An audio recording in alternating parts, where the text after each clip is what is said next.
basically, thinking about how tone indicates gender and how we have gender bias for tone. Um, Women, as much as I don't like to teach to these norms, right? And I want to kind of say, talk however you want to talk. Women have a tendency to use upward tone, and that has a tendency to make them sound unsure of themselves. Men who have lower tones have the issue that they often sound mumbly or disinterested because they sound more monotone. So, I mean, each sort of gender, and there are not two genders, there are multiple genders. So I'm really generalizing here in terms of like the social binary. But um, each gender sort of has that stereotype attached to it. I think thinking contextually about, when you're thinking about how to blend in socially and when you're just talking in a way that feels comfortable to you. I had a very dear friend present at a conference once, and she was presenting an autoethnography, a story that was about her, experiences that were about her.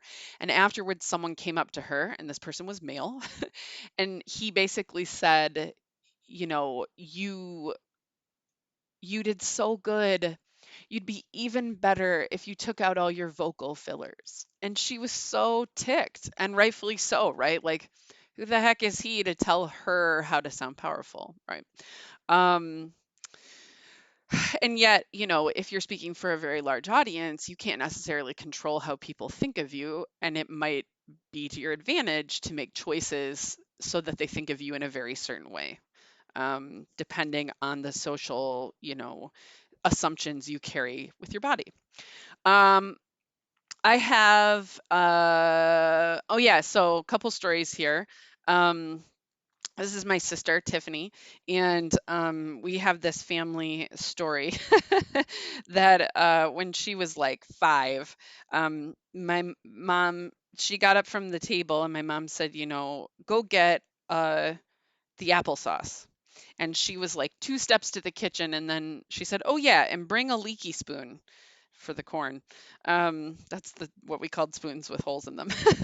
And so my sister came back with a spoon and sat down, and we all looked at her, and she goes, "Oh, applesauce." And she was so little, but she was the only one in our family who has blonde hair. And that like stuck, right, as this joke, right? This like where her pitch indicated that she wasn't very bright, right? And so thinking about how pitch has these like stereotypes, and then how intonation or how that moves while we talk and communicate, really can influence how someone is understanding what you're saying. Okay, so now for my fun story. This is subtitled Mizzo is a jerk face. A really smart, clever jerk face.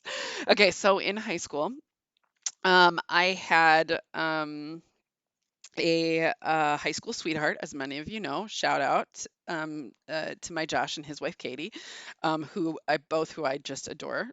Um, so in high school, we would wear jerseys, and it was just amazing that I was like with someone and popular enough to wear someone's jersey on a Friday. What? Football jerseys, right? And we had 2 people who taught the oral communication course, one who was absolutely amazing, and because of the other classes I took, I could never take the class with him. The other one was our football coach, and our football coach taught English, and him and I did not like each other at all. He did not play my high school sweetheart nearly enough as I thought he should, as anyone thought he should have. And yeah, I didn't think he was very smart, and I don't know what he thought of me, but even my friends thought things about me at 18. I was a bit much, as you can assume. So I ended up taking this class with him and gritting my teeth, and it was horrible because now I teach this and do this professionally, and even at 18 thought I was really smart and hot stuff. So anyway, so he's going over the rubric for our speeches, and he uh, has a rubric and it has all of the vocalics on it and also the body stuff I'm going to get into, like this is how I'm grading your speeches. And when he gets to intonation, he says, this is kind of a complicated concept. I'm not going to be grading on this. And a friend of mine raised her hand and said, okay, but could you explain it? Because we in case it connects to the other things on the rubric. And he was like, sure. And then he mumbled some things that didn't make any sense. And I don't remember what he said, but we all like looked at each other and at him, and like to me it was clear that he didn't really know how to explain it.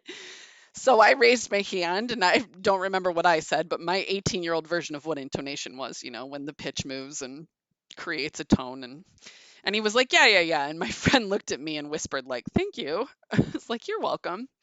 So our first speech that we had to do was a demonstration speech. And what you did was you picked something and demonstrated how to do it. So somebody took us outside and demonstrated how to change oil. And my friend, who I've been referencing, took us to the weight room and she taught us how to do a back handspring. I took everyone to the theater where I stood on stage with the piano and my visual aids that were a blown up version of the rubric, and I demonstrated intonation.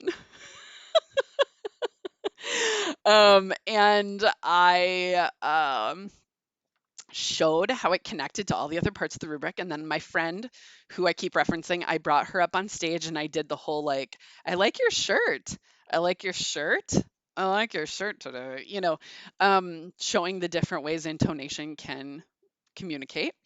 Um, and I don't remember, I did a couple of other things too. But I just recently, I was going through some old stuff and I found that grade sheet. I've kept it this whole time and I got 100%. He couldn't even downgrade me, even though, as my partner reacted when I told him this story, he was like, you are an asshole. And I was like, that may be. But yeah, so I always joke that's why I became a public speaking teacher, is because I wasn't satisfied with previous teachers. So sassy. So that is pitch and intonation.